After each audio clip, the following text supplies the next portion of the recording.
तो हाँ भाई चैंपियंस, क्या हाल है सबके। तो स्ट्रक्चर ऑफ एटम का 5वां लेक्चर आज। तो 4 लेक्चर करवा दिए हैं। अच्छी सीरीज चल रही है।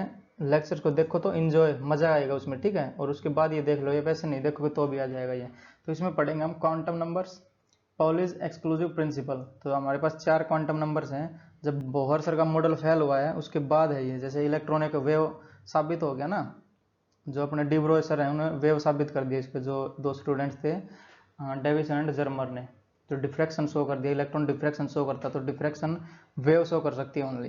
तो वेव नेचर शो कर दिया, तब ये आता है अपना क्वांटम नंबर्स। तो 4 क्वांटम नंबर हैं, वो पढ़ेंगे क्या क्या होते हैं। पॉलीज एक्सक्लूसिव प्रिंसिपल पढ़ेंगे, ये क्या कहता है, और इसके बेस्ट क्वेश्चंस करेंगे। तो एकदम अच्छा लेक्चर है, मजे आएंगे इसमें, ठीक है। तो कॉपी पेन लेके बैठो, नहीं तो सब उड़ जाएगा ऊपर से ही, कुछ समझ में नहीं आएगा, ठीक है। तो सबके लिए IIT JEE NEET board exam सबके लिए। तो बढ़ते हैं अपने लेक्चर में आगे। तो शुरुआत करते हैं लेक्चर की रिकैप से, जो बोहर मॉडल था और इसके ड्रॉबैक्स क्या क्या थे, ठीक है। तो उससे शुरुआत करते हैं। तो यहाँ पे पहले मैं बोहर का मॉडल बना लेता हूँ यहाँ पे। तो ये एक ऑर्बिट दिखा रहा हूँ मैं, जहाँ पे अपना इलेक्ट्रॉन घूमेगा अकॉर्डिंग टू बोहर सर, ठीक है। तो ये इलेक्ट्रॉन मैंने यहाँ पे बना लिया। ये इलेक्ट्रॉन घूमेगा कुछ इस प्रकार से, ठीक है। और इसके बीच में इसकी न्यूक्लियस हो जाएगी,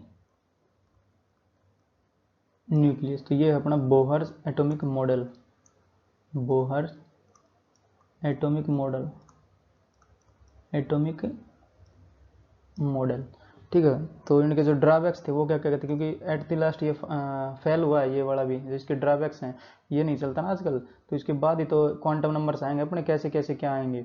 तो पहले इसके ड्रॉबैक्स देख लेते हैं हम। तो ड्रॉबैक्स, तो पहले वाला हो जाएगा जो इन्होंने सिर्फ इलेक्ट्रॉन को पार्टिकल बताया, वेव नेचर की बात ही नहीं करी, जो कि हमारे डी ब्रोय सर ने करी थी, ठीक है। तो ड्रॉबैक्स में क्या हो जाएगा, पहले वाला यहाँ पे डी ब्रोय हाइपोथेसिस,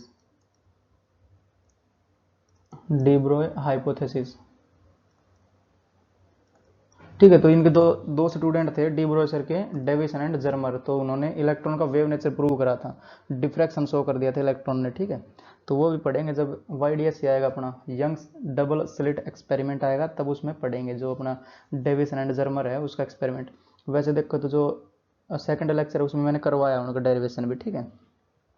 तो ये क्या बताता है, वेव नेचर बताता है इलेक्ट्रॉन का, wave nature of electron, nature of electron.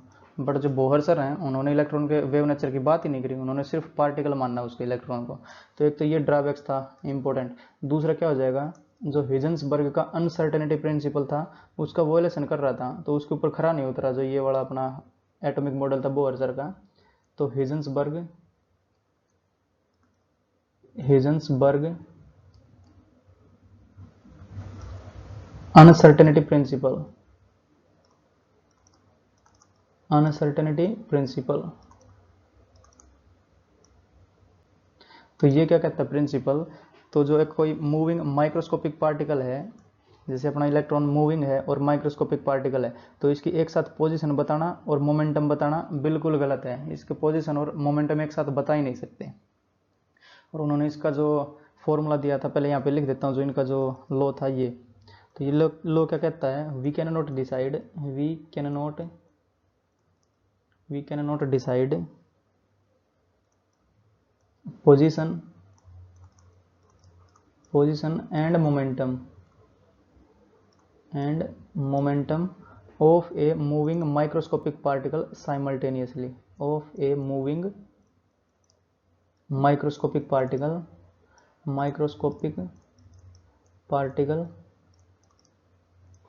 simultaneously।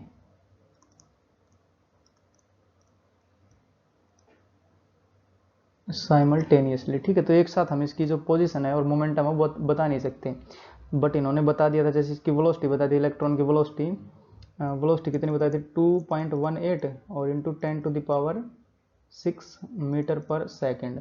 और उसी टाइम पे उन्होंने इसकी डिस्टेंस भी बता दी थी कि न्यूक्लियस से कितने डिस्टेंस पे है। तो ये आर, तो आर कितने बताए थे उन्होंने, 0.53 और इंटू n²/z और एंगस्ट्रम, ठीक है। ये इन्होंने पोजीशन भी बता दी इसकी इलेक्ट्रॉन की, और ये वेलोसिटी बता दी। तो ये भी गलत हुआ। और एक जो अल्ट्रा फाइन स्पेक्ट्रम था वो नहीं समझा पाए। ठीक है, हाइड्रोजन एटम और उसका हाइड्रोजन लाइक स्पीसी के लिए वैलिड था और दूसरे के लिए कुछ वैलिड नहीं था ये। ठीक है, और जो अपना जीमन इफेक्ट और स्टार्क इफेक्ट थे उनको नहीं समझा पाए। तो ये अगर देखना है तो सेकंड लेक्चर देख लो, बोहर एटॉमिक मॉडल है, उसमें अच्छे से करवाएं ये सारी चीज़ें। तो जो अपना हेजन्सबर्ग अनसर्टेनिटी प्रिंसिपल है उसकी जो इक्वेशन है वो है डेल्टा पी और इंटू डेल्टा एक्स बराबर या ग्रेटर देन रहेगा, ग्रेटर देन इक्वल टू रहेगा h बाई 4 पाई के। तो ये भी करवाया हुआ है मैंने। ठीक है, अगर शुरू से लेक्चर देख रहे हो तो ये इजीली समझ में आ जाएगा। अगर मान लेते हैं हमने जो मोमेंटम मेजर करने में जीरो की एरर करी तो उसकी जो पोजीशन है उसमें इनफाइनाइट का मेजर गलती आ जाएगी। जैसे यहाँ पे जीरो रखेंगे तो नीचे जाएगा समथिंग डिवाइड बाई जीरो यानी इनफाइनाइट, तो उसकी पोजीशन में कितनी गलती आएगी, इनफाइनाइट गलती आ जाएगी। ठीक है, अगर मान लेते पोजीशन हमने एक्यूरेट मेजर करी तो उसके मोमेंटम में इनफाइनाइट की गलती आ जाएगी, एरर आ जाएगा, तो ये बोला जाएगा अनसर्टेन है ये। ठीक है, तो इतना अनसर्टेन तो रहेगा ही, h/4 पाई के बराबर। ये उससे बड़ा हो सकता है, छोटा नहीं होगा, कभी जीरो नहीं हो सकता। ये जो टर्म है ये कभी जीरो नहीं हो सकती, उन्होंने बताया। ये हेजन्सबर्ग अनसर्टेनिटी प्रिंसिपल है ये। ठीक है, अगर इसका डेरिवेशन करना है तो एक बार सेकंड लेक्चर देख लेना, या फिर इसका करवा देता हूँ, यहीं पे थोड़ी जगह बची हुई ना। तो ये किस प्रकार आता है, जो अपने बोहर सर थे उन्होंने क्या बताया, जो एंगुलर मोमेंटम है वो क्वांटाइज्ड है। तो एंगुलर मोमेंटम अगर देखें तो L बराबर बताया किसके, NH/2 पाई के। ठीक है, इंटीग्रल मल्टीपल है h/2 पाई के। कोई भी सेल हो, जैसे यहाँ पे सेल रखा है N1 रखा, 2 रखा, 3 रखा, तो 1.5, 2.5, 3.5 ऐसा नहीं हो सकता। ठीक है, तो ये बताया एक तो उन्होंने। तो एंगुलर मोमेंटम का फॉर्मूला क्या होता है अपने पास, mvr और बराबर हो जाएगा अपना NH/2 पाई। mvr तो पता चल गया होगा, L जो है अपना L बराबर होता है moment of momentum, r cross p होता है, और p को लिख सकते हैं हम mv। और r और v के बीच में कितना एंगल हो जाएगा, जैसे ये वेलोसिटी और ये इसका रेडियस, तो 90 डिग्री बनता है। क्रॉस प्रोडक्ट में साइन थीटा आता है, साइन 91 हो जाएगा, तो r mv बनेगा ये। ठीक है, तो mvr लिख दिया मैंने NH/4 पाई। तो ये पहली इक्वेशन हो जाएगी अपनी। और दूसरी इक्वेशन क्या है, जब ये घूमेगा तो इलेक्ट्रोस्टैटिक फोर्स इसको प्रोवाइड करेगी सेंट्रीपिटल फोर्स। तो F सेंट्रीपिटल बराबर हो जाएगा F इलेक्ट्रोस्टैटिक फोर्स। तो सेंट्रीपिटल क्या होता है, तो सेंट्रीपिटल होता है अपना mv² और बाई r बराबर हो जाएगा इलेक्ट्रोस्टैटिक फोर्स, यानी k q1 q2 divide by r²। तो एक r से ये r मर जाएगा, तो बचेगा क्या अपने पास, ये बचेगा v² को सब्जेक्ट बना लेते हैं हम यहाँ पहले, और उसके बाद r बन जाएगा अपना पास, या फिर r को सब्जेक्ट बना लेते हैं। तो r को यहाँ ले जाएंगे, mv को नीचे ले आएंगे। ठीक है, तो r बराबर हो जाएगा अपना k q1 q2 और डिवाइड बाई mv²। ठीक है, तो ये दूसरी इक्वेशन बोल देता हूँ इसको मैं, इसको ये इक्वेशन दूसरी हो जाएगी अपनी, और ये पहली है, ये दूसरी हो जाएगी। इसको क्या करेंगे हम, v² चाहिए हमें ये वाला, तो इसको स्क्वायरिंग कर देंगे इसके दोनों साइड। तो ये m² v² r² n² h² by 4 पाई²। ये स्क्वायर होगा, v को यहाँ से सब्जेक्ट बनाएंगे तो v की वैल्यू यहाँ पे पुट कर देंगे हम, तो हमारे पास आ जाएगा अपना r। ठीक है, तो ये रेडियस आ जाएगी। ठीक है, तो रेडियस जो और सारे कांस्टेंट रहेंगे, और n और z ये अपना वेरिएबल रहेगा, क्योंकि z हर एक एटम के लिए अलग अलग है, और n सेल अलग अलग है। कौन सी सेल से पूछ सकते हैं, first shell, second shell, third shell, k l m n ये वाली सेल। तो ये और ये वेरिएबल रहेंगे, और जो आंसर आएगा वो एंगस्ट्रम में आएगा। इसको पुट करके देख लेना, या फिर दूसरा लेक्चर जो करवाया तो उसमें इसका डेरिवेशन करवाया हुआ है। ठीक है, वो भी लेक्चर दे सकते हो। तो ये मेन रीजन थे जो ड्रॉबैक्स आए इनके। तो अब जो चलेगा वो चलेगा वेव नेचर मान के अपना, वेव जो वेव वाला है वो मॉडल आएगा इलेक्ट्रॉन का वेव मॉडल। ये तो बढ़ते हैं उसी की तरफ। तो अब देख लेते हैं अपना wave mechanical model of atom, या फिर quantum mechanical model of atom. तो इस रेस में जो सबसे पहले अपने साइंटिस्ट हुए वो थे Irwin Schrodinger.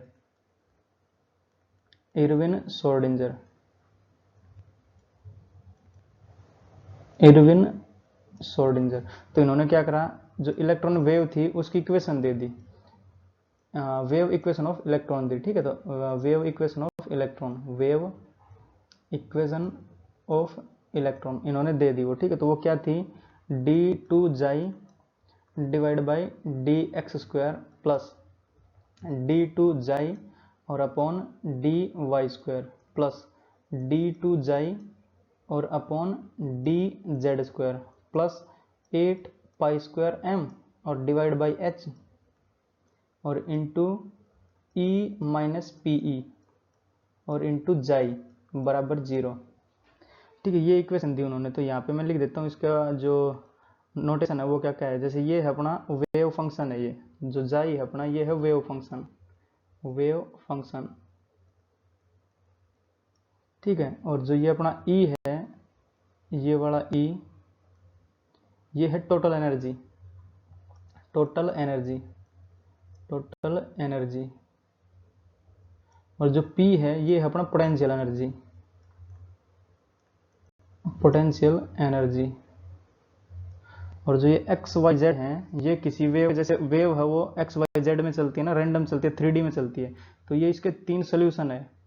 X Y Z है अपने 3 सोल्यूशन है, x y and z are 3 solutions of 3D। ये जो अपनी इक्वेशन है are solutions of this equation, solutions of this equation.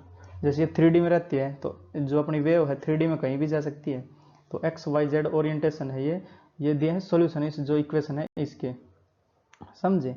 तो जो ये वेव फंक्शन है ये इसकी डेफिनेशन देख लेते हैं, वेव फंक्शन क्या चीज़ है। तो यहाँ पे लिखूंगा वेव फंक्शन, वेव फंक्शन ये हमें बताता है जैसे जो इलेक्ट्रॉन है उसकी कैरेक्टरिस्टिक्स क्या है, या फिर जो वेव है उसकी कैरेक्टरिस्टिक्स क्या है। जैसे ये बताता है हमें wave function characteristics of A particle, it describes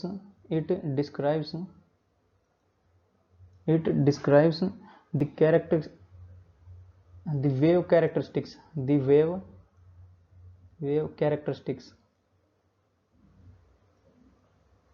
characteristics of a particle। मतलब पार्टिकल में कितना वेव कैरेक्टर है वो बताता है जो वेव फंक्शन है वो ऑफ ए पार्टिकल। ठीक है, एक पार्टिकल में कितना वेव कैरेक्टर है वो बताता है अपना वेव फंक्शन। या फिर इसको और सिंपल भाषा में देखें तो ये बताता है प्रोबेबिलिटी ऑफ फाइंडिंग इलेक्ट्रॉन। ठीक है, तो प्रोबेबिलिटी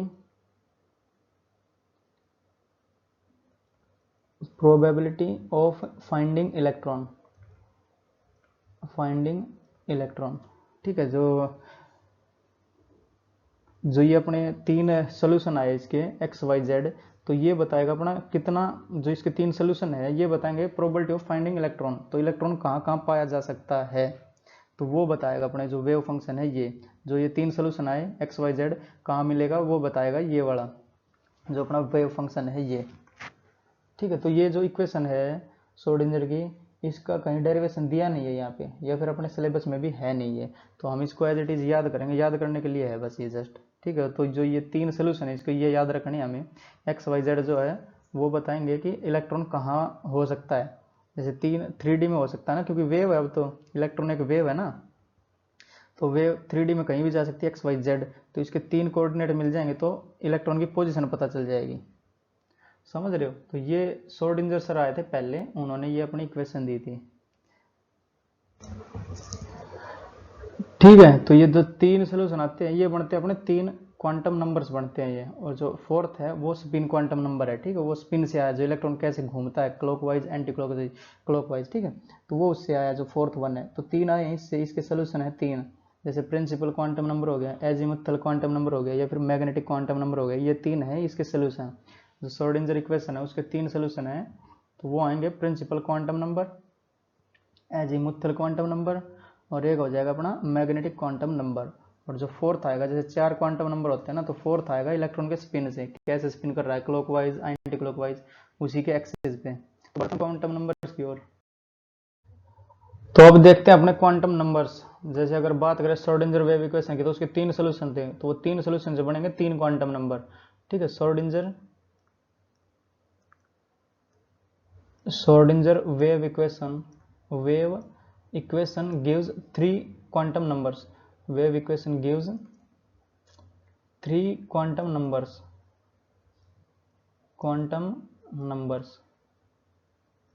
और एक जो आएगा वो आएगा इलेक्ट्रॉन के स्पिन से। ठीक है, तो इसको यहाँ पे मैं लिख लेता हूँ। जो पहले वाला था, अगर एक सोल्यूशन देखा उसका, तो वो आएगा अपना प्रिंसिपल क्वांटम नंबर,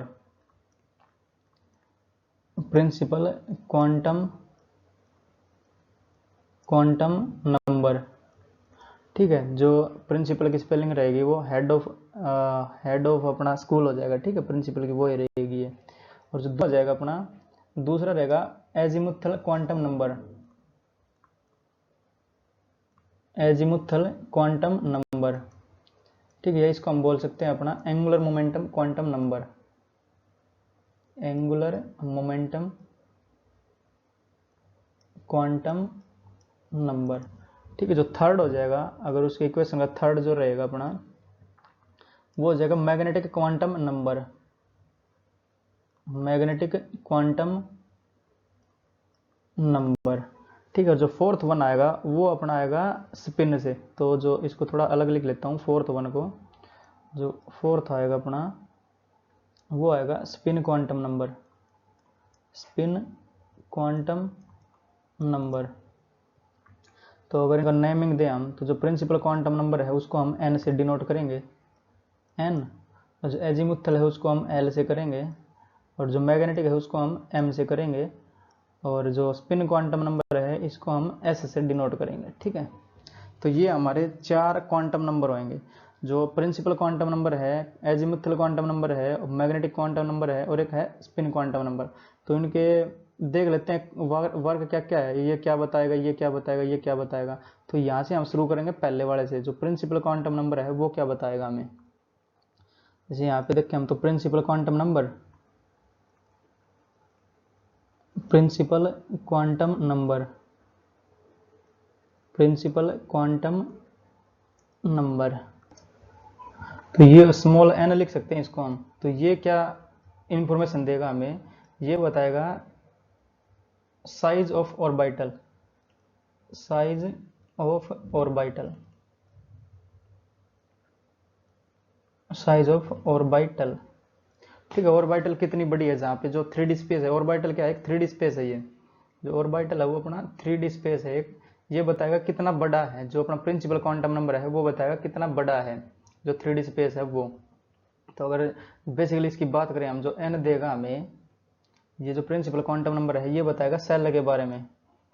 सेल जैसे के, एल, एम और एन, ये सेल के बारे में बताएगा। तो सेल में जो के, एल, एम, एन है बढ़ते हैं आगे क्रम में, तो जो एनर्जी उसकी बढ़ती रहती है, तो एनर्जी इंक्रीज करेगी, एनर्जी इंक्रीजेज। ठीक, और इसी साइड ही जो इनका साइज है वो इंक्रीज करेगा। अभी बता देता हूँ कैसे। तो साइज भी इंक्रीज करेगा, साइज इंक्रीजेज। जैसे हम यहाँ पे जो बोहर सर का मॉडल था उसको बना के देखें, या फिर के एल एम एन सेल को बनाए यहाँ पे। तो जैसे ये के, ये एल, और ये एम, और ये एन सेल लास्ट में। ठीक है, के वाली छोटी है, एल उससे बड़ी, एम उससे बड़ी, और एन उससे भी बड़ी। तो ये के एल एम एन, के एल एम, और ये वाली एन। तो ये इनका साइज भी बढ़ता जा रहा है, तो ऑर्बिटल्स भी बड़ी होंगी, ऑर्बिटल्स का साइज है वो इंक्रीज करेगा। ठीक है, जब जाएंगे के एल एम एन से, तो जो एन की वैल्यू हो सकती है वो कोई भी इंटीजर हो सकती है। जैसे एन बराबर हो सकता है 1, 2, 3, 4। एन क्या है बताता है, सेल नंबर। जैसे पहली सेल होगी तो उसके लिए के बनेंगे, के बोल लेंगे उसको, दूसरी होगी तो एल बोल लेंगे, तीसरी होगी तो एम बोल लेंगे, चौथी होगी तो एन बोल लेंगे। तो ये तो सेम ही है, जैसे के एल एम एन है ऐसे है। और इसमें साइज ऑफ ऑर्बिटल बताता ही है। जैसे इसके अंदर कोई ऑर्बिटल है अपनी जिसमें इलेक्ट्रॉन पाने जाने की संभावना है, probability of finding electron is maximum. तो वो 3D स्पेस है, जो ऑर्बिटल्स है वो 3D स्पेस है। 3D स्पेस में कहीं भी घूम सकती है ना, जो अपना वेव है, इलेक्ट्रॉनिक वेव है ना, तो कहीं भी घूम सकती है वो 3D में। तो ये बताता है हमें साइज ऑफ ऑर्बिटल। तो के एल एम एन ये बढ़ते क्रम में चलेंगे, अपने साइज इंक्रीज करेगा इनका, जो भी ऑर्बिटल्स हैं अपने इनका। ठीक है, अब बढ़ेंगे अपना जो दूसरा क्वांटम नंबर है एजीमुथल क्वांटम नंबर की ओर। तो अपना दूसरा क्वांटम नंबर है एजीमुथल क्वांटम नंबर, या फिर उसी को बोल सकते हैं हम एंगुलर मोमेंटम क्वांटम नंबर। तो ये हमें क्या बताता है, ये बताता है shape of orbital, shape of orbital, shape of orbital. जो ऑर्बिटल है उसकी शेप कैसी होगी, तो जो ये इसको एल से एल बोल सकते हैं, जो स्मॉल एल रिप्रेजेंट करते हैं इसको स्मॉल एल से, तो ये एल की वैल्यूज होंगी कुछ जैसे 0 1 2 3। ठीक है, तो अगर 0 हुआ तो इसके कुछ नाम भी हैं, जैसे ये शेप ऑफ ऑर्बिटल है तो इसका कुछ नाम है यहाँ पे, जो एल है यहाँ पे नेम, और अभी यहाँ पे लिख देता हूँ शेप। तो शेप क्या होगी, नाम क्या है, जैसे 0 के लिए एस नाम दिया हमने, तो 0 के लिए एस, 1 के लिए पी, 2 के लिए डी और 3 के लिए एफ। अगर यहाँ 4 होता तो जी देते उसको, ठीक है। तो बट जो जी तक ये जो 4 है, जो एजिमुथल क्वांटम नंबर 4 है, उस तक कोई एलिमेंट पहुंचा नहीं है अभी। तो जितने भी हमारे पास एलिमेंट हैं उनका एफ तक ही है, जो ये शेप ऑफ ऑर्बिटल वो एफ तक ही है, ठीक है। तो जिनका इलेक्ट्रॉनिक कॉन्फ़िगरेशन करेंगे तो एफ तक ही आएगा, उसमें जी अभी इंट्रोड्यूस हुआ ही नहीं है, ऐसा कोई एलिमेंट ही नहीं मिला है हमें। तो जो अपनी शेप है उसको नाम दिया हमने एस पी डी एफ। अगर एल 0 है तो उसके लिए एस, 1 के लिए पी, 2 के लिए डी, 3 के लिए एफ। और अब ये शेप देख लेते हैं इनकी क्या क्या होएगी। तो जो एस की शेप होगी वो होगी स्फेरिकल, स्फेरिकल, ठीक है, जो एक स्फीयर रहेगा अपना ये। और जो पी के लिए होएगी वो होगी डम्ब बेल, डम्ब बेल जो हम जिम में यूज करते हैं, डम्ब बेल। तो उसकी जो शेप देखेंगे हम तो ये हो जाएगी कुछ इस प्रकार से, डम्बल दिखेगा, ये 2 लोब दिखेंगे इसमें, ठीक है। जो थर्ड जो डी होएगा, डी के लिए हो जाएगा डबल डम्बल, डबल डम्बेल। तो जो ये वाला स्ट्रक्चर दिखेगा अपना, ये 4 लोब का बन जाएगा। जैसे ये 2 लोब दिख रही है, 1 लोब 2 लोब, तो ये 4 लोब का बन जाएगा। जैसे एक तो ये हो जाएगी और एक ये ऊपर से आ जाएगी ऐसे, तो ये हो जाएगा डबल डम्बल। और जो तीसरा है एफ के लिए, ये एक कॉम्प्लिकेटेड है, ठीक है। तो यहाँ पे 8 फोल्ड स्ट्रक्चर बनेगा डम्बल का। तो 8 फोल्ड स्ट्रक्चर, 8 फोल्ड स्ट्रक्चर, जैसे यहाँ पे 4 लोब दिख रही हैं, इसमें 8 लोब बन जाएंगी अगर यहाँ पे बनाना चाहें हम। तो जैसे ये 1 2 3 और ये 4, तो ये 8 लोब हो जाएंगे टोटल, 3 3 6 और ये 2 8, 8 लोब, 8 फोल्ड स्ट्रक्चर बनेगा ये, ठीक। तो जो पहला था अपना प्रिंसिपल क्वांटम नंबर, वो क्या दे रहा था, साइज ऑफ ऑर्बिटल बता रहा था। तो एन बताता अपने को size of orbital, size of orbital, ठीक है, कितनी बड़ी होएगी जो ऑर्बिटल है वो। और जो दूसरा एल है वो क्या बताता हमें, shape of orbital, shape of orbital. मतलब ये 3D स्पेस तो होएगा, ये जो ऑर्बिटल है वो 3D स्पेस है, बट वो होएगी कैसी शेप में, वो एक स्फेयर होएगी, स्फेरिकल होएगी, डबल डम्बल होएगी, डम्बल होएगी, 8 फोल्ड स्ट्रक्चर होएगी, क्या होएगी वो बताता है हमें एल, ठीक है। तो जो एल की वैल्यू है वो डिपेंड करती है एन पे। तो एल की वैल्यू एन को क्रॉस नहीं कर सकती। जैसे यहाँ पे मैं एन बना लेता हूँ, अगर एन की वैल्यू 1 है तो एन है, एन शुरू होता है 1 से, ठीक है, एन शुरू होता है 1 2 3 4 5 ऐसे चलता है। और जो एल रहेगा अपना, एल की वैल्यू रहेगी वो, तो इसको मैं थोड़ा मिटा दे रहा हूँ, इस शेप को थोड़ा ऊपर लिख देता हूँ या फिर यहीं पे बना देता हूँ इसको। जो एल रहेगा वो ग्रेटर देन इक्वल टू रहेगा 0 और लेस देन इक्वल टू रहेगा n-1 से, ठीक है। तो ये लिमिटेशन है एल पे, तो एल इतना ही हो सकता है, एन से छोटा रहेगा 1। तो एल 0 से स्टार्ट होएगा, जैसे ये 0 हुआ तो जो ये क्या हो जाएगा, यहाँ पे 0 हो जाएगा, जो एल आएगा ये 0 बन जाएगा यहाँ। देखो फिर बताता हूँ, जैसे 0 से स्टार्ट हुआ ये, ठीक है, और n-1 तक जाना, तो n क्या है 1, 1-1 यानी 0, तो ये l रह जाएगा यहाँ 0, ठीक है। और क्या हो जाएगा, जैसे 2 रखें हम यहाँ, तो l क्या कहाँ से कहाँ तक जाएगा, 0 से लेके 1 तक जाएगा, तो 0 और 1 हो सकता है यहाँ पे। तो सेकंड के लिए क्या हो जाएगा 0,1। अगर थर्ड के लिए देखें हम, तो थर्ड ये है, तो n-1 करेंगे तो 2 तक जा सकता है ये, तो 0 से लेकर 2 तक जा सकता है। तो ये 0 1 और 2, ठीक। और अगर फोर्थ की बात करें हम यहाँ पे n बराबर 4 या f सेल के लिए, तो ये कहाँ तक जा सकता है 4-1 यानी 3 तक जा सकता है। तो l 0 से शुरू होकर 3 तक जा सकता है, l 0 1 2 और 3। तो इनको हम बोल सकते हैं सब सेल भी बोल सकते हैं इनको हम, ठीक है, सब सेल। जैसे n1 में कितनी सब सेल, एक सब सेल होगी वो 0 वाली, तो 0 के लिए कौन सी है सब सेल का नाम क्या है s, तो यहाँ पे 1s लिख दूंगा मैं यहाँ। जो इनका इलेक्ट्रॉनिक कॉन्फ़िगरेशन आएगा वो कुछ इस प्रकार से आएगा 1s, तो ये हो जाएगा 1s, ठीक है। अगर दूसरे के लिए बात करें हम n बराबर 2 के लिए, तो कितनी सब सेल होंगे उसके लिए, 2 सब सेल हो जाएंगे 0,1। तो 0 और 1 पे कौन सी आती है, 0 पे s आती है और 1 पे आती है p। तो यहाँ पे 2s और 2p लिखेंगे हम, क्योंकि जो बात कर रहे हैं हम वो n बराबर 2 के लिए कर रहे हैं। तो यहाँ पे 2s और 2p। तो अगर जिसका प्रिंसिपल क्वांटम नंबर 2 है उसके लिए कितनी सब सेल बनेंगी, 2 बनेंगी, 2s और 2p। जैसे अगर प्रिंसिपल क्वांटम नंबर 3 आया उसके लिए 3 बन जाएंगी, जैसे 1 2 3 spd बनेगी, और 4th आएगा उसके लिए fb बन जाएगी, 4 बन जाएंगी। जैसे यहाँ पे बात करें हम तो यहाँ पे 3 बन जाएंगे अपनी। तो ये 3s 3p और 3d, ठीक है। और इसके लिए कितनी बन जाएंगी, 4s 4p 4d और 4f, इसके लिए 4 बन जाएंगी ये सब सेल्स। तो इनको हम सब सेल बोल सकते हैं जो ये बनेंगे ना। Number of subshell less than रहेगी जो number of principal quantum number है उससे एक कम, जैसे ये है। तो 1 के लिए 1 - 1 यानी 0 0 से स्टार्ट हुई 0 पे खत्म होगी तो 0 ही बन जाएगी। तो उसके लिए कितनी सब सेल बनेगी, 1 बनेगी ये।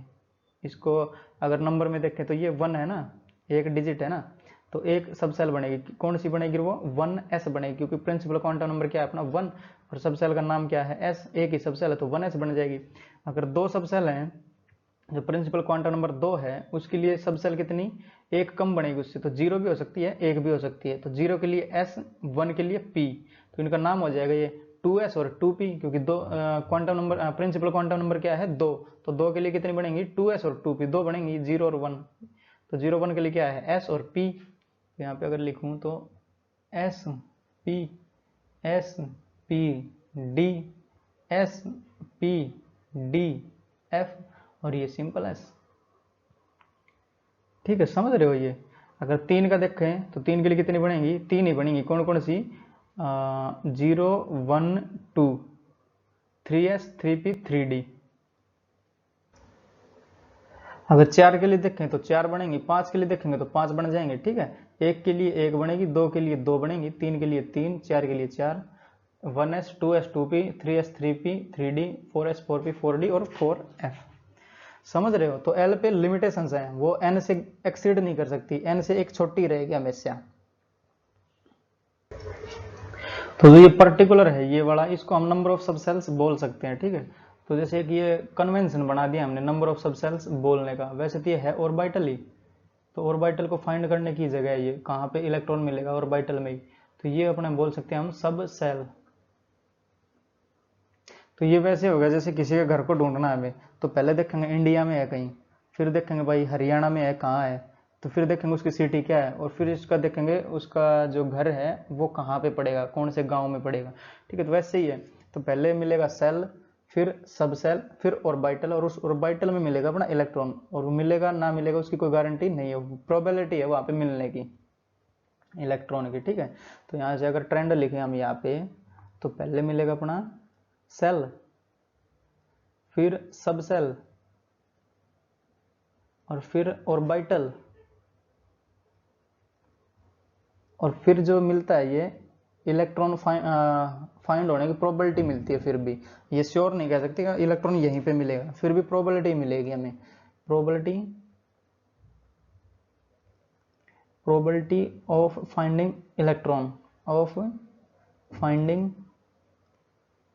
इलेक्ट्रॉन, अभी भी हम श्योर नहीं है कि इलेक्ट्रॉन यहाँ पे मिलेगा, ठीक है, पर प्रोबेबिलिटी है वहाँ मिलने की। तो ये हो जाएगा, जैसे यहाँ पे अगर देखें तो इंडिया, देश कौन सा इंडिया, इंडिया में स्टेट कौन सा हरियाणा, हरियाणा में कौन सी डिस्ट्रिक्ट, फिर कौन सा विलेज, और फिर कौन सा मोहल्ला, ये वो चलता रहेगा। तो घर मिल जाएगा अगर पता पूछना हो तो यही है अपना इलेक्ट्रॉन का पता कहाँ मिलेगा। तो पहले सेल जो ये अपना एन देता है प्रिंसिपल क्वांटम नंबर, फिर सब सेल जो अपना देता है एजीमुथल क्वांटम नंबर, फिर ऑर्बिटल जो मैग्नेटिक वाला आएगा अभी उसमें, ठीक है, और फिर उसका स्पिन पता करना पड़ेगा हमें, जो 4th क्वांटम नंबर वो स्पिन है, समझे।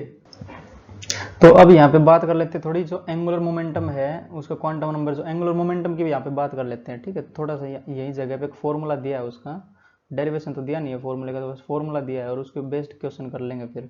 जैसे ऑर्बिटल एंगुलर मोमेंटम निकालना हमें, तो ऑर्बिटल एंगुलर मोमेंटम वो बराबर हो जाएगा अपना h/2 और under the root l into l+1।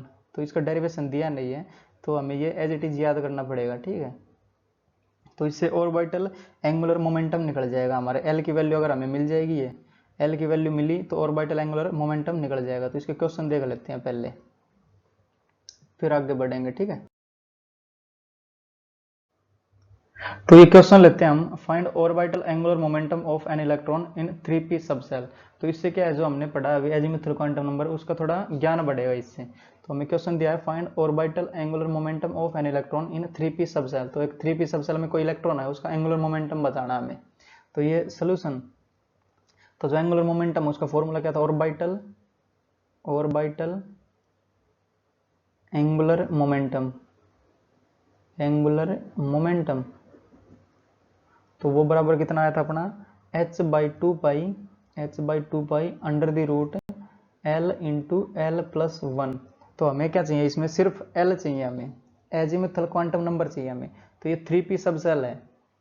तो जैसे हमें हमारे पास सेल कौन सी है, 3p है, सब सेल है अपने पास में 3p।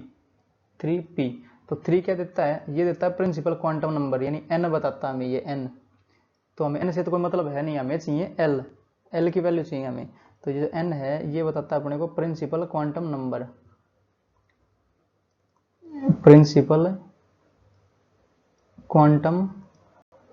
बट हमें चाहिए l।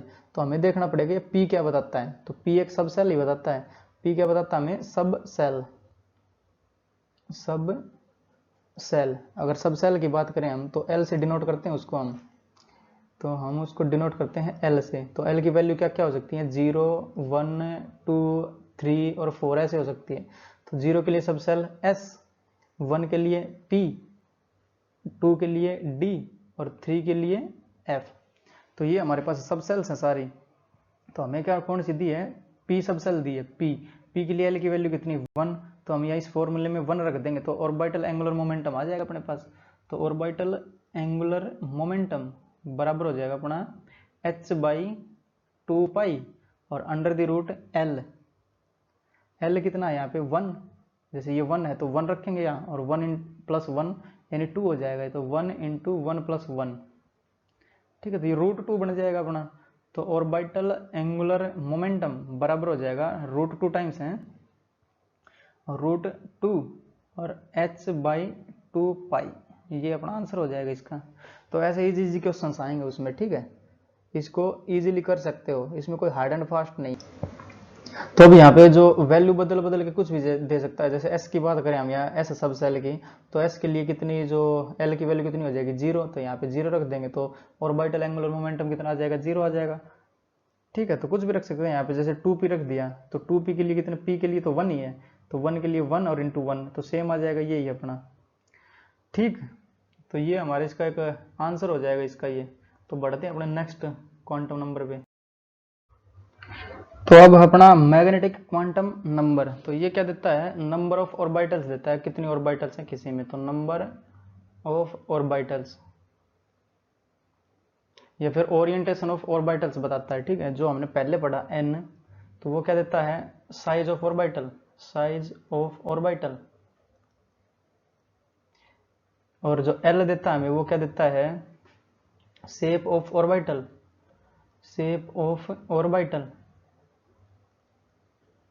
और जो m है अपना, m देता हमें नंबर ऑफ ऑर्बिटल्स या फिर ओरिएंटेशन ऑफ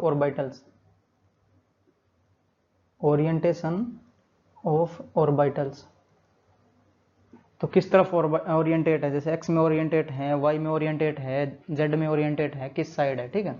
तो अगर इसका n की बात करें हम, तो n को और क्या कह सकते हैं हम, एक सेल भी बुला सकते हैं ना इसको। जैसे अगर हमें इलेक्ट्रॉन का पता ढूंढना है, तो ये सेल, फिर जो l आता है वो अपना सब सेल, और फिर जो ये m हो जाएगा, ये हो जाएगा अपना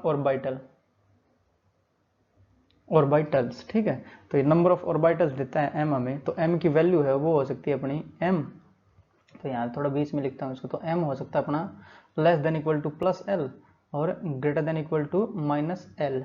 तो यहाँ पे मैं l और m की वैल्यू लिखूंगा पहले, तो l और ये हो जाएगा, मान लेते हैं हम l, और ये हो जाएगा अपना m।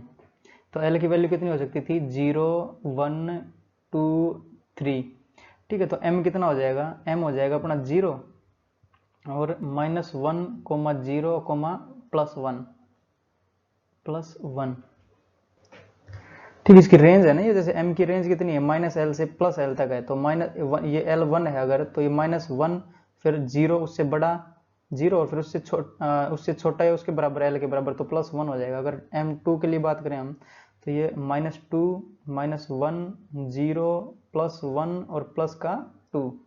अगर 3 की बात करें यहाँ पे, तो -3 -3 -2 -1 0 +1 +2 और +3। समझे? तो जो L है अपना, ये L ये है अपना सब सेल। जैसे ये सब सेल है ना, तो इसका नाम भी दिया था हमने, जैसे SPDF दिया था ना, 0 के लिए S, 1 के लिए P, 2 के लिए D, 3 के लिए F, अगर 4 आएगा तो उसके लिए G हो जाएगा अपना। तो ये सब सेल का नाम, नेम ऑफ सब सेल। तो ये M क्या देता है अपने को, नंबर ऑफ ऑर्बिटल्स। तो यहाँ पे M के बगल में लिख लेता हूँ, देता है हमें number of orbitals, number of orbitals. ठीक है, जैसे इसमें देखें हम तो कितनी ऑर्बिटल रहेंगी, अगर n यहाँ पे 1 लिख दें हम, तो 1 में कितनी रहेंगी, एक ऑर्बिटल रहेगी अपनी। उसको मैं लिख देता हूँ यहाँ पे, जैसे एक ऑर्बिटल ये बन जाएगी अपनी एक ऑर्बिटल। p में कितनी रहेगी, s में 1, p में कितनी रहेगी, 3 रहेंगी। जैसे 1 2 3 है ये, तो 3 आ जाएंगे इसमें, 3 ऑर्बिटल। तो ये 3 बना दूंगा मैं इसको, 1 2 और 3। ठीक है, d में कितनी रहेंगी, 5 ऑर्बिटल्स रहेंगे ये, तो ये 5 बना देता हूँ, S P D और F। तो 1 2 3 और 5 हो जाएंगे ये। और F में कितनी रहेंगी, 7 रहेंगी इसमें, जैसे 3 4 और 3 7। ठीक, इसमें 7 बना देता हूँ। तो इसमें रहेंगे अपनी 7 ऑर्बिटल्स, 1 2 3 4 5 और 2 7। एक ऑर्बिटल, 3 ऑर्बिटल्स, 5 ऑर्बिटल्स और 7 ऑर्बिटल्स। अगर यहाँ पे 4 होता तो 4 में कितनी हो जाती, 4 में हो जाती 9। ठीक है, तो नंबर ऑफ सब सेल्स कितने हो जाएंगे यहाँ पे, अगर इसका फॉर्मूला बनाए हम, तो नंबर ऑफ ऑर्बिटल्स का, सॉरी, तो number of orbitals, number of orbitals, number of orbitals in a given subshell, in a given subshell, given सब सेल। जैसे अगर देखें हम, 4 होता तो 9 हो जाती, 5 होता तो 11 हो जाती, तो उसका दुगने का एक अधिक हो रहा है ना, तो ये हम इसका फॉर्मूला लिख सकते हैं 2L और प्लस का 1। L क्या है यहाँ पे, L है अपना जो ये दे रहा शेप ऑफ ऑर्बिटल्स या फिर सब सेल, जितनी सब सेल अपने पास उसका दुगना करके एक जोड़ देंगे। जैसे हमें चाहिए अपने 2 में, जैसे L की वैल्यू 2 करें हम, तो 2 दूनी 4 और प्लस 1 तो 5 हो जाएंगे। जैसे ऑर्बिटल्स कितने आए, 5, 3 करे तो 3 दूनी 6 और 1 7, तो 7 ऑर्बिटल्स आ गए अपने पास। ठीक है, तो ये फॉर्मूला था कि इसको हम याद रख लेंगे, अगर हमसे पूछेगा कभी कि कितने ऑर्बिटल्स हैं इस सब सेल में, तो उसके लिए हम ये फॉर्मूला हम अप्लाई कर देंगे अपना। और एक और फॉर्मूला बनता है, जैसे नंबर ऑफ ऑर्बिटल्स निकालना हमें, अगर सेल दे दे तो, जैसे यहाँ पे लिखता हूँ मैं, number of orbitals, number of orbitals, orbitals in a given shell, in a given shell, in a given shell. जैसे अगर हम सेल ही दे दे, जो अपना प्रिंसिपल क्वांटम नंबर था n दे दे, n की वैल्यू, तो उसमें कैसे करेंगे हम, उसको कर देंगे इक्वल टू n स्क्वायर के। तो इसका डेरिवेशन करेंगे नेक्स्ट स्लाइड पे। ठीक है, कि n स्क्वायर ही क्यों आ रहा है वो देखते हैं एक बार। तो ये दो फॉर्मूले अपने याद कर लेना। अगर डायरेक्ट हमें देता है प्रिंसिपल क्वांटम नंबर n की वैल्यू देता है, तो उसकी सब सेल कितनी होंगी, करेक्शन, जो नंबर ऑफ ऑर्बिटल्स होंगी वो कितनी होंगी, n स्क्वायर के बराबर, number of orbitals in a given सब सेल। तो अगर सब सेल दी हमें तो 2l प्लस 1 और n दे दिया अगर जैसे, तो n के लिए हम n स्क्वायर कर देंगे, जो ऑर्बिटल्स निकालने के लिए। समझे? तो जैसे अगर मैं यहाँ पे n की वैल्यू और डाल देता हूँ यहाँ, तो n कितना होता है, 1 2 3 और 4, और जो l होता है वो n से एक कम होता है, उसकी रेंज होती है l की। तो वो 0 से स्टार्ट होके n माइनस 1 तक जाता है। तो पहले के लिए क्या होएगा, 1 माइनस 1 0 हो जाएगा, तो ये 0, 2 के लिए 1, 3 के लिए 2, 4 के लिए 3। तो अगर ये देखें 1 का स्क्वायर तो 1 ही हो जाएगा, तो एक नंबर ऑफ ऑर्बिटल आया इसमें। 2 के लिए देखें तो 2 के लिए 4 आना चाहिए, तो 3 ये और 1 ये 4 हो जाएंगे। इसके लिए 3 के लिए 9 आना चाहिए, तो ये 5 ये 3 ये और 1 ये, तो 5 और 3 8 1 9 टोटल। अगर 4 की बात करें हम तो 4 चौक 16 आनी चाहिए, तो 7 5 12 3 15 और 1 16। तो इसको एक बार देख लेते हैं इसका जल्दी जल्दी से इसका सोल्यूशन कैसे आते हैं ये। तो बढ़ते हैं नेक्स्ट स्लाइड पे। तो अब कैलकुलेशन देखते हैं नंबर ऑफ ऑर्बिटल्स की। अगर हमें एजीमुथल क्वांटम नंबर दे दिया या फिर प्रिंसिपल क्वांटम नंबर दे दिया तो उससे डायरेक्ट कैसे ऑर्बिटल नंबर ऑफ ऑर्बिटल्स निकालेंगे, ठीक है। तो नंबर ऑफ ऑर्बिटल्स के लिए हम पहले तो n ले लेते हैं, फिर लेते हैं l और फिर m। जो m देगा वो हमें देगा नंबर ऑफ ऑर्बिटल्स। तो n की वैल्यू कितनी कितनी हो सकती है, 1 2 3 हो सकती है, तो 1 2 और ये 3 हो सकती है और 4 भी हो सकती है, ठीक है। तो 4 का मैं नेक्स्ट स्लाइड में करवा दूंगा उसको, या फिर यहीं पे समझा दूंगा, 3 से ही समझ में आ जाएगा। तो l की वैल्यू क्या रहेगी, l हो सकता है अपना 0 से बड़ा और n-1 से छोटा, तो ये इसकी रेंज है, ठीक। और m की रेंज क्या हो जाएगी, -l से +l तक जाएगी, ठीक है। तो m और ये जाएगा +l तक। तो ये इनकी रेंज है जो पिछले वाले स्लाइड में करवाए हैं। तो अगर 1 की बात करें हम यहाँ पे तो 1 - 1 यानी 0, तो 0 से स्टार्ट होगा 0 पे खत्म हो जाएगा, तो इसमें बनेगी 0। तो 0 का नाम दे सकते हैं हम s, जो पिछली बार हमने दिया था, ये बताया ना पिछले स्लाइड्स में। तो 0 वाले को s बोलेंगे, 1 वाले को p, 2 को d, 3 को f, ठीक है, s p d f। और जैसे 2 के लिए देखें हम तो 2 के लिए l कितना कितना बनेगा, 0 से लेके n-1 तक, यानी 2 - 1 तक जाएगा, तो 0 से लेके 1 तक जाएगा, तो ये 0 और ये 1 तक, ठीक है। तो s और ये p बोल दिया मैंने, s p, और 3 के लिए d, 4 के लिए f।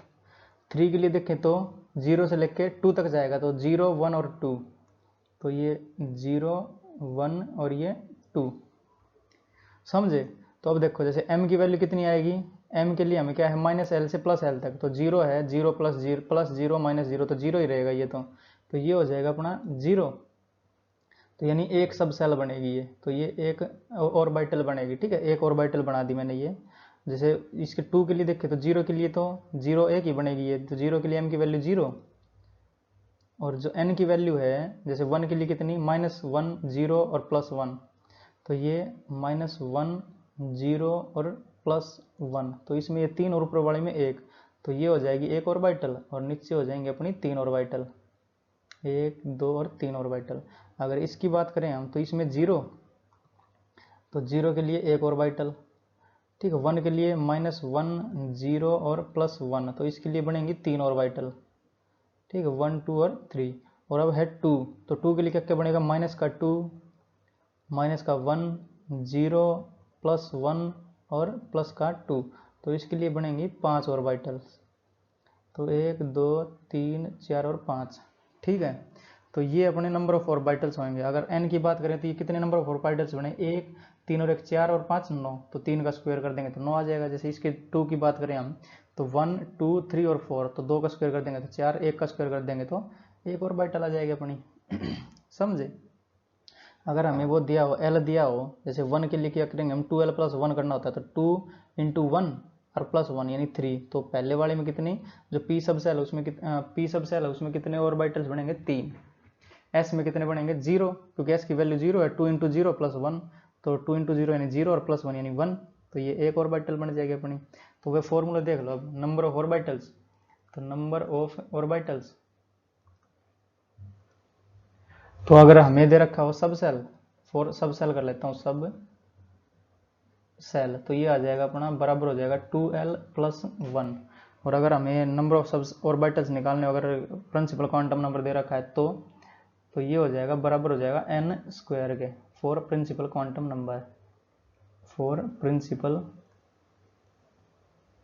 क्वांटम नंबर, ठीक है। ये अपने डेरिवेशन हो जाएगा इसका। अगर फोर्थ वाले की बात करें हम, अगर प्रिंसिपल क्वांटम नंबर 4 दे दिया हमें, तो उसमें कितने बनेंगे, l 0 1 2 3 4 बन जाएंगी, 0 1 2 3 तक बन जाएंगी ये, क्योंकि n-1 है ना, तो 3 तक आ जाएंगी। तो 0 फिर ये करेंगे, फिर 3 में कितना -3 -2 -1 0 1 2 3, तो उसमें कितने बन जाएंगे, 7, ठीक है। तो 7 और 5 12 और 3 15 और 1 16, तो 4 का स्क्वायर हो जाएगा 16, ठीक है। तो ये थे अपना कंसेप्ट था नंबर ऑफ ऑर्बिटल्स निकालने का। तो जैसे हम क्वेश्चन ले लेते हैं इसका, जैसे हमसे पूछ ले जो n = 2 के लिए कितने नंबर ऑफ ऑर्बिटल्स होंगे, तो 2 का स्क्वायर कर देंगे 4, तो बना के देखना होता है ये वाला बना देंगे, ठीक है, 3 के लिए बनाना तो ये बना देंगे।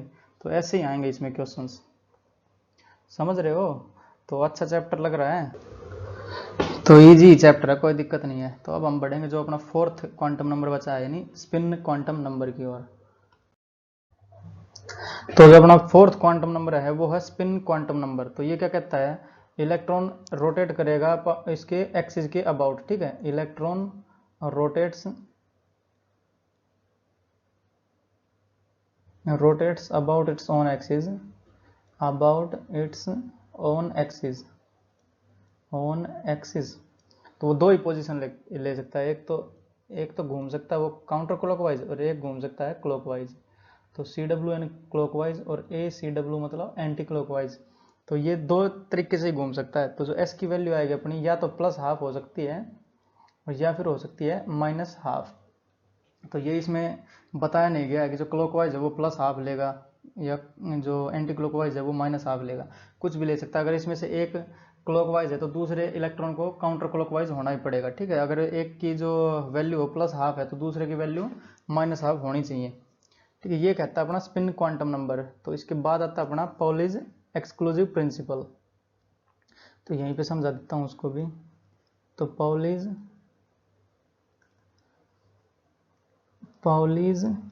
एक्सक्लूसिव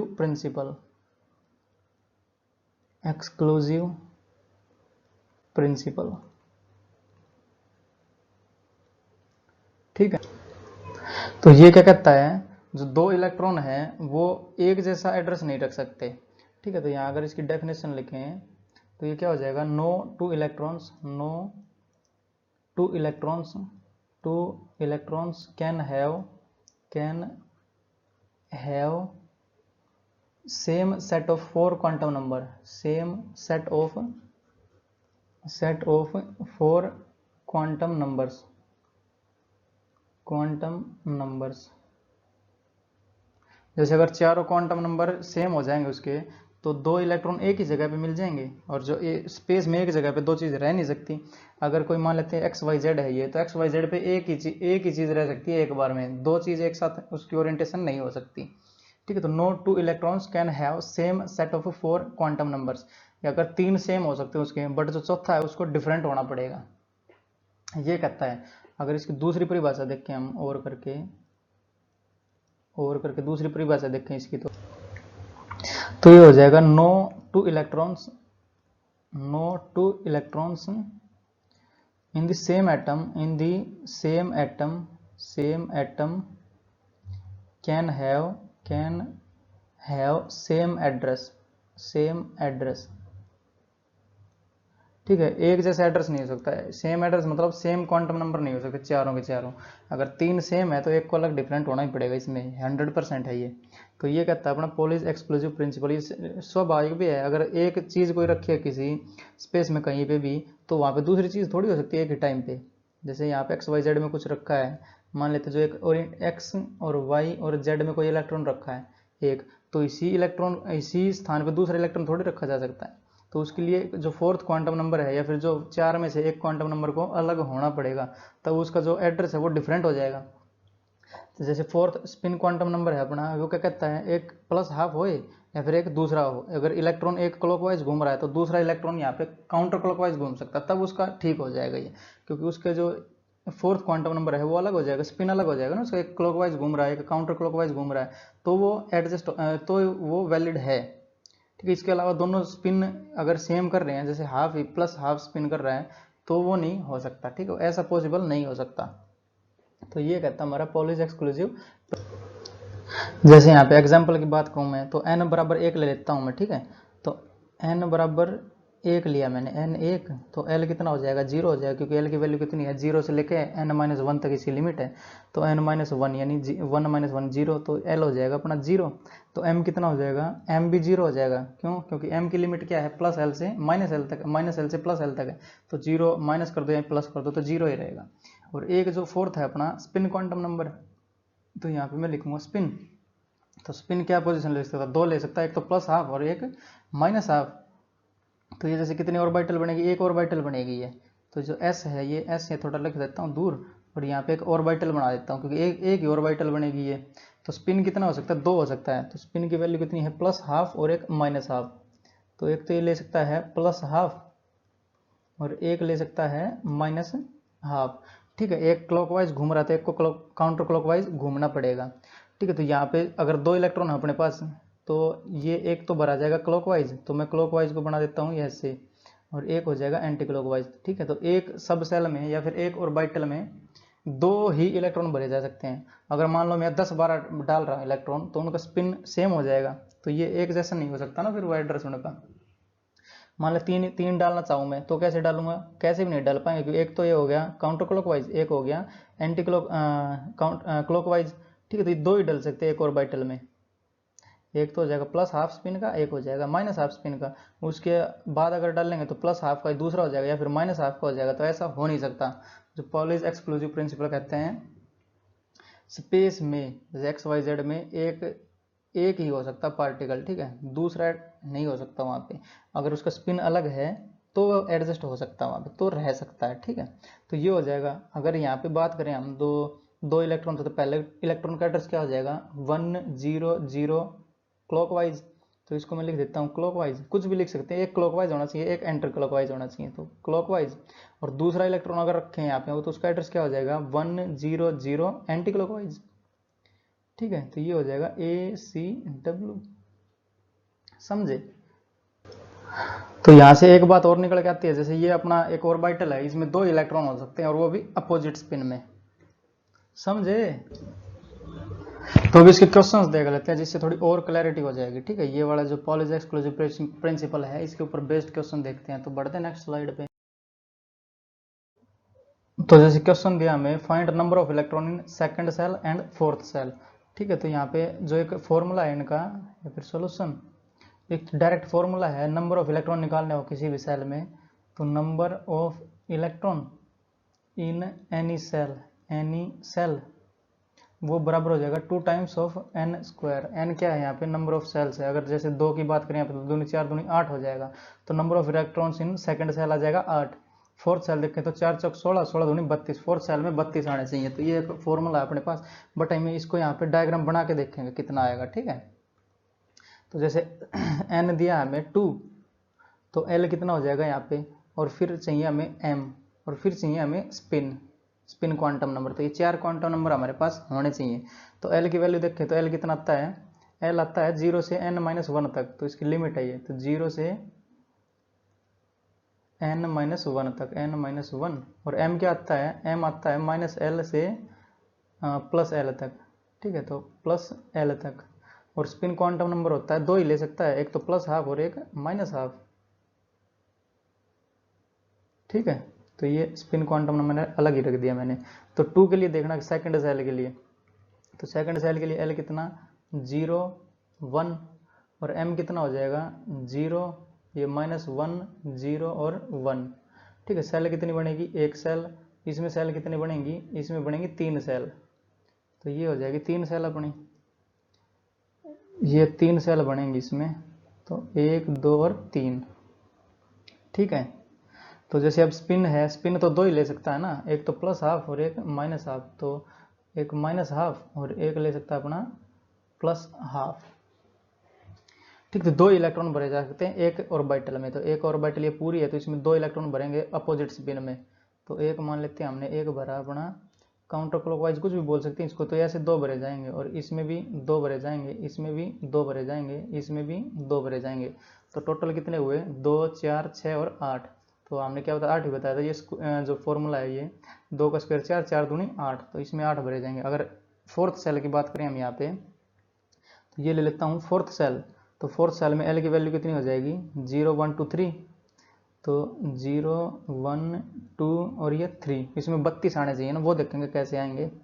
और क्या है, और ये है जो अपना m है वो, तो ये m पहले के लिए तो 0, दूसरे के लिए -1 0 +1, इसके लिए -2 -1 0 +1 और +2।